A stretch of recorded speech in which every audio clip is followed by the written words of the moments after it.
ಪ್ರಿಯ ವೀಕ್ಷಕರೇ ನಮಸ್ಕಾರ. ನಾನು ವೀರೇಶ್ ಗಡ್ಡಿಮಾಳ್. ಎಸ್ ನ್ಯೂಸ್ಗೆ ಸ್ವಾಗತ. ಇಂದಿನ ಮುಖ್ಯಾಂಶಗಳು.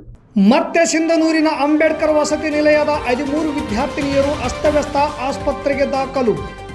ಅಕ್ರಮ ಮದ್ಯ ಮಾರಾಟ ಮಾಡುವ ತಪ್ಪಿತಸ್ಥರ ವಿರುದ್ಧ ಕಠಿಣ ಕ್ರಮಕ್ಕೆ ಗೋಮರ್ಶಿ ಗ್ರಾಮಸ್ಥರ ಆಗ್ರಹ.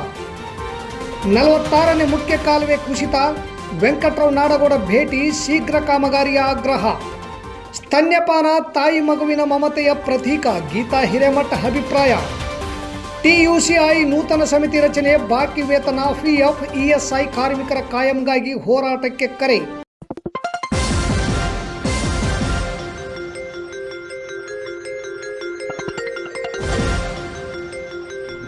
ಎಸ್ ನ್ಯೂಸ್, ಇದು ನಿಮ್ಮ ಧ್ವನಿ. ವಾರ್ತೆಗಳ ವಿವರ.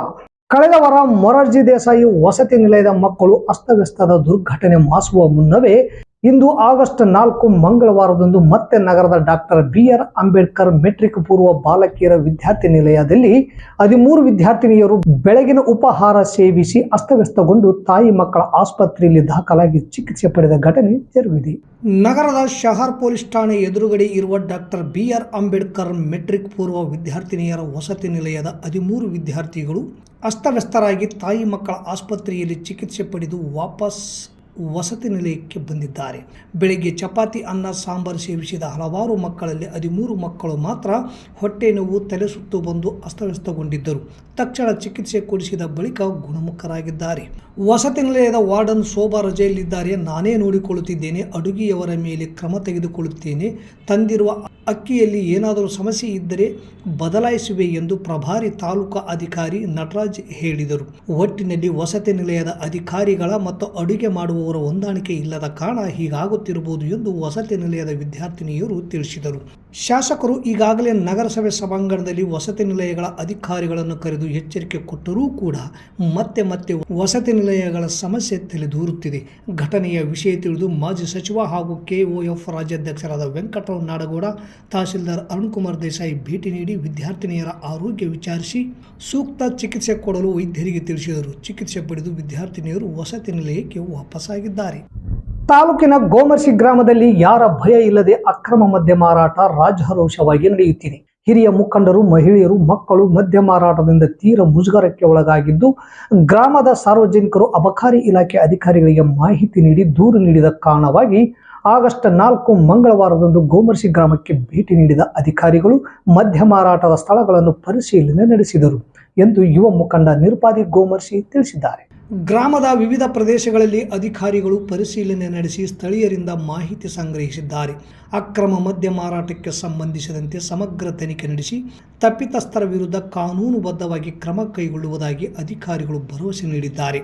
ಗ್ರಾಮದಲ್ಲಿ ಮದ್ಯ ಮಾರಾಟದಿಂದ ಯುವಜನತೆ, ಮಹಿಳೆಯರು, ಮಕ್ಕಳು ಹಾಗೂ ಕುಟುಂಬಗಳ ಸಾಮಾಜಿಕ ಮತ್ತು ಆರ್ಥಿಕ ಜೀವನದ ಮೇಲೆ ಪರಿಣಾಮ ಉಂಟಾಗುತ್ತಿರುವ ಹಿನ್ನೆಲೆಯಲ್ಲಿ ಈ ಅಕ್ರಮ ಮದ್ಯ ಮಾರಾಟವನ್ನು ಸಂಪೂರ್ಣವಾಗಿ ನಿರ್ಮೂಲನೆ ಮಾಡುವುದು ಅತ್ಯಗತ್ಯವಾಗಿದೆ.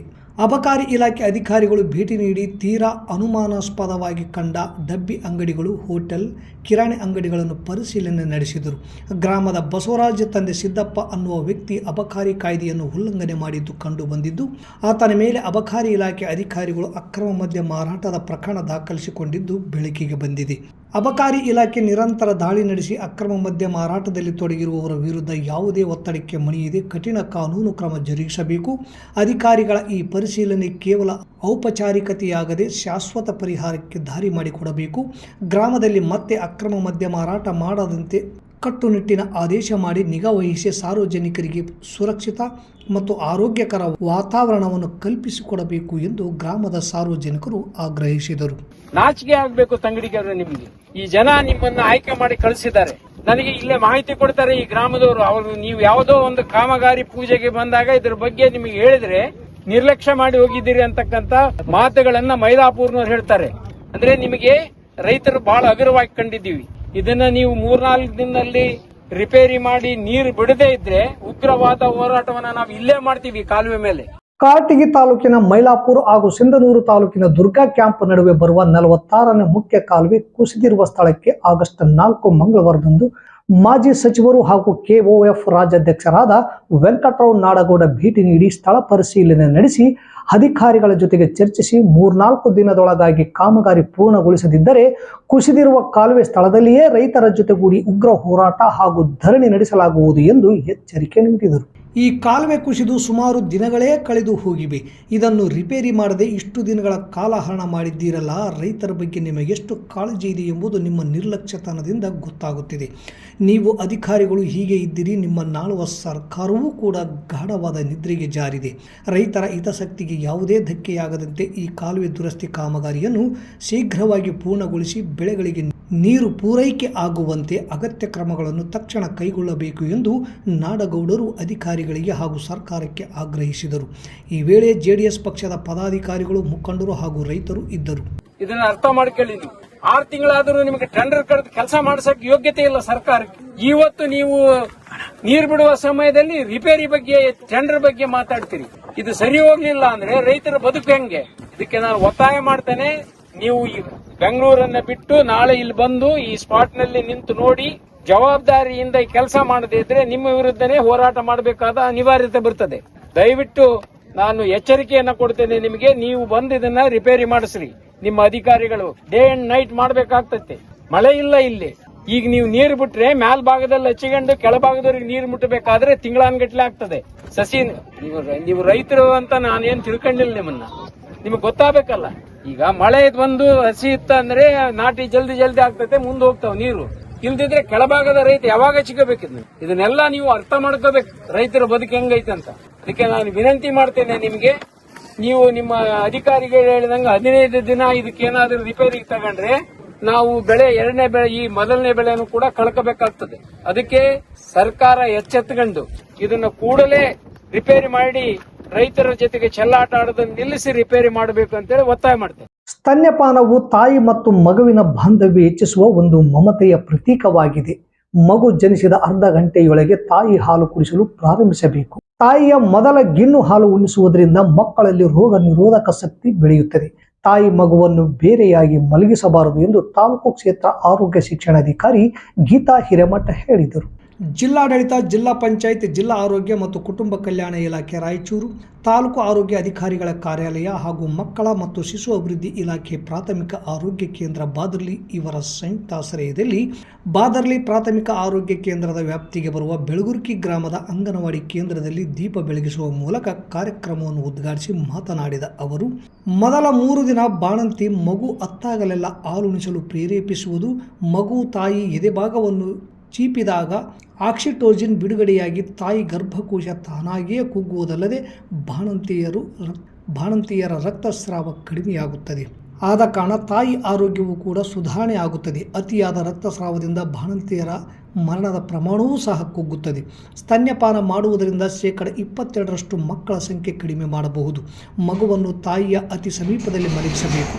ತಾಯಿ ಎದೆ ಭಾಗವು ಮಗುವಿಗೆ ತಾಗುವಂತಿರಬೇಕು. ಆಗ ಮಗುವಿನ ಸುರಕ್ಷತಾ ಭಾವವು ಬಲಗೊಳ್ಳುವುದು. ಮಗುವಿನ ಸ್ಪರ್ಶ ತಾಯಿಯ ಸ್ತನಗಳಲ್ಲಿ ಹಾಲಿನ ಉತ್ಪಾದನೆಗೆ ಪ್ರಚೋದಿಸುತ್ತದೆ. ಮಗುವಿಗೆ ತಾಯಿಯ ಎದೆ ಹಾಲು ಮೊದಲ ಲಸಿಕೆ ಇದ್ದಂತೆ. ತಾಯಿಯ ಎದೆ ಹಾಲು ಅಮೃತಕ್ಕೆ ಸಮಾನ. ತಾಯಿಯ ಎದೆ ಹಾಲು ಮಾತ್ರ ಮಗುವಿಗೆ ಸಂಪೂರ್ಣ ಆಹಾರ. ಇದು ಸುಲಭವಾಗಿ ಜೀರ್ಣವಾಗುವ ಸ್ವಚ್ಛ ಸುರಕ್ಷಿತ ಆಹಾರವಾಗಿದ್ದು ಮಗುವಿನ ಬೆಳವಣಿಗೆಗೆ ಅತ್ಯವಶ್ಯಕ. ಅಲ್ಲದೆ ತಾಯಿ ಮಗುವಿನ ಬಾಂಧವ್ಯ ಹೆಚ್ಚಿಸುತ್ತದೆ. ಮಗು ತಾಯಿಯನ್ನು ವಾಸನೆಯಿಂದ ಗುರುತಿಸುತ್ತದೆ. ತಾಯಿ ಸಮೀಪ ಮಗುವಿದ್ದರೆ ಬೌದ್ಧಿಕ ಮಟ್ಟ ಹೆಚ್ಚಿಸುತ್ತದೆ. ಇದರಿಂದ ಮಗುವಿನ ಹೃದಯದ ಸ್ಥಿತಿ, ಉಸಿರಾಟದ ಸ್ಥಿತಿ ಸಹಜವಾಗಿ ಬರುತ್ತದೆ ಎಂದು ತಿಳಿಸಿದರು. ತಾಯಿ ಮಗುವಿಗೆ ಹಾಲುಣಿಸಲು ತನಗೆ ಅನುಕೂಲವಾದ ಭಂಗಿ ಅಳವಡಿಸಿಕೊಳ್ಳುವುದು. ತಾಯಿಗೆ ಮಗುವನ್ನು ಯಾವ ರೀತಿಯಲ್ಲಿ ಮಲಗಿಸಿಕೊಳ್ಳಬೇಕು ಎಂದು ತಿಳುವಳಿಕೆ ನೀಡಲಾಯಿತು. ಮಗುವಿನ ತುಟಿಗಳು ಅಗಲವಾಗಿ ತೆರೆದು ನಾಲಿಗೆ ಕೆಳಗಿರುವ ಮಗುವಿನ ಬಾಯಿಯೊಳಗೆ ಸ್ತನಗ್ರಹವು, ಅಂದರೆ ಮಗು ಹಾಲನ್ನು ಎಳೆದುಕೊಳ್ಳಲು ಅನುಕೂಲವಾಗುವಂತೆ ಇರಬೇಕು. ಸ್ವಲ್ಪ ಹೊತ್ತು ಹಾಲು ಕುಡಿದು ಮಗು ಹಾಗೆ ಮಲಗಿ ಮತ್ತು ಎಚ್ಚರವಾದಾಗ ಎದೆ ಚೀಪಲು ಪ್ರಾರಂಭಿಸುತ್ತದೆ. ಗಾಢ ನಿದ್ರೆ ಆವರಿಸಿದಾಗ ಮಗು ಎದೆ ಹಾಲು ಕುಡಿಯುವುದನ್ನು ನಿಲ್ಲಿಸುತ್ತದೆ. ನಂತರ 6 ತಿಂಗಳಿಂದ 9 ತಿಂಗಳವರೆಗೆ ಎದೆ ಹಾಲು ಕೊಡುವುದನ್ನು ಮುಂದುವರಿಸಬೇಕು. ಬೇಳೆ ಕಾಳುಗಳಿಂದ ತಯಾರಿಸಿದ ಪೂರಕ ಆಹಾರ ಕೊಡಲು ಪ್ರಾರಂಭಿಸಿ ಆ ನಂತರ ತರಕಾರಿ ಮತ್ತು ಹಣ್ಣುಗಳನ್ನು ಸೇರಿಸಿ ಸ್ಥಳೀಯವಾಗಿ ದೊರಕುವ ತರಕಾರಿ, ಹಣ್ಣು, ಸೊಪ್ಪುಗಳನ್ನು ಬಳಸಿಕೊಳ್ಳಬೇಕು. ಮಗುವಿಗೆ ಕೊಡುವ ಆಹಾರವನ್ನು ಕ್ರಮೇಣ ಹೆಚ್ಚಿಸಿ ಮಗುವಿಗೆ 9 ತಿಂಗಳು ತುಂಬುವ ವೇಳೆಗೆ ಅರ್ಧ ಬಟ್ಟಲು ಆಹಾರವನ್ನು ದಿನಕ್ಕೆ 4 ಬಾರಿ ಕುಡಿ. ಸಮರ್ಪಕ ಬೆಳವಣಿಗೆಗೆ ನೆರವಾಗಲು ಮಗುವಿನ ಆಹಾರದಲ್ಲಿ 1 ಚಮಚೆಯಷ್ಟು ಎಣ್ಣೆ ತುಪ್ಪ ಸೇರಿಸಿ ತಯಾರಿಸಿದ ಆಹಾರ 9ನೇ ತಿಂಗಳಿಂದ 12ನೇ ತಿಂಗಳವರೆಗೆ ಹಾಲು ಕೊಡಬೇಕು. ನಂತರ 1 ವರ್ಷದಿಂದ 2 ವರ್ಷದವರೆಗೆ ಹಾಲು ಮುಂದುವರಿಸಬೇಕು. ಕುಟುಂಬದ ಇತರೆ ಸದಸ್ಯರಿಗೆ ತಯಾರಿಸಿದ ಆಹಾರವನ್ನೇ ಮಗು ಸೇವಿಸುವಂತಿರಬೇಕು ಎಂದು ತಿಳಿಸಿದರು. ಈ ಸಭೆಯಲ್ಲಿ ಅನ್ನಪೂರ್ಣ, ಗಂಗಮ್ಮ, PHCO, ಅಂಗನವಾಡಿ ಕಾರ್ಯಕರ್ತೆಯರು, ಆಶಾ ಕಾರ್ಯಕರ್ತೆಯರು, ತಾಯಂದಿರು ಹಾಗೂ ಗರ್ಭಿಣಿಯರು, ಸಾರ್ವಜನಿಕರು ಭಾಗವಹಿಸಿದ್ದರು. ಕರ್ನಾಟಕ ರಾಜ್ಯ ವಸತಿ ನಿಲಯಗಳ ಕಾರ್ಮಿಕರ ಸಂಘ TUCI ವತಿಯಿಂದ ನಡೆದ ಸಿಂಧನೂರು ತಾಲೂಕು ಕಾರ್ಮಿಕರ ಸಭೆಯಲ್ಲಿ ನೂತನ ತಾಲೂಕು ಸಮಿತಿಯನ್ನು ಸರ್ವಾನುಮತದಿಂದ ರಚಿಸಲಾಯಿತು. ನಜೀರ್ ಅಹಮದ್ ಅಧ್ಯಕ್ಷರು, ಚೆನ್ನಮ್ಮ, ಸಂತೋಷ್ ಬಾಲಿ ಹಾಗೂ ಶೇಖರಪ್ಪ ಉಪಾಧ್ಯಕ್ಷರು, ಯಮನೂರ್ ಪ್ರಧಾನ ಕಾರ್ಯದರ್ಶಿ, ಸಾಲಿಯಾ ಬೇಗಂ ಸಹ ಕಾರ್ಯದರ್ಶಿ ಹಾಗೂ ನಸರಿನಾ ಬೇಗಂ ಖಜಾಂಚಿಯಾಗಿ ಆಯ್ಕೆಯಾದರು.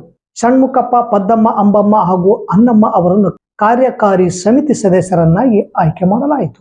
ಸಭೆಯಲ್ಲಿ CPIML ರೆಡ್ ಸ್ಟಾರ್ ಪಕ್ಷದ ರಾಜ್ಯ ಕಾರ್ಯದರ್ಶಿ ಎಂ ಗಂಗಾಧರ್, ಕ್ರೈಸ್ತ ವಸತಿ ಶಾಲೆ ಕಾರ್ಮಿಕ ಸಂಘದ ರಾಯಚೂರು ಜಿಲ್ಲಾ ಪ್ರಧಾನ ಕಾರ್ಯದರ್ಶಿ ದೇವೇಂದ್ರಪ್ಪ, TUCI ಜಿಲ್ಲಾ ಸಮಿತಿ ಸದಸ್ಯ HR ಹೊಸಮನಿ ಸೇರಿದಂತೆ ಸಮಾಜ ಕಲ್ಯಾಣ, ಅಲ್ಪಸಂಖ್ಯಾತ ಹಾಗೂ ಹಿಂದುಳಿದ ವರ್ಗಗಳ ಇಲಾಖೆ, ಪರಿಶಿಷ್ಟ ಪಂಗಡ ಇಲಾಖೆ, ಕ್ರೈಸ್ ವಸತಿ ಶಾಲೆ ಹಾಗೂ ವಸತಿ ನಿಲಯಗಳ ನೂರಾರು ಕಾರ್ಮಿಕರು ಭಾಗವಹಿಸಿದ್ದರು.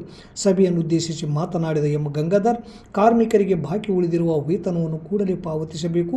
22/5/2026 ಸರ್ಕಾರದ ಆದೇಶದಂತೆ ಪರಿಷ್ಕೃತ ಕನಿಷ್ಠ ವೇತನವನ್ನು ಜಾರಿಗೊಳಿಸಬೇಕು. PF, ESI ಸೌಲಭ್ಯಗಳನ್ನು ಕಡ್ಡಾಯವಾಗಿ ನೀಡಬೇಕು ಹಾಗೂ ವರ್ಷಗಳಿಂದ ದುಡಿಯುತ್ತಿರುವ ಗುತ್ತಿಗೆ ಕಾರ್ಮಿಕರನ್ನು ಕಾಯಂ ಮಾಡಬೇಕು ಎಂದು ಒತ್ತಾಯಿಸಿದರು.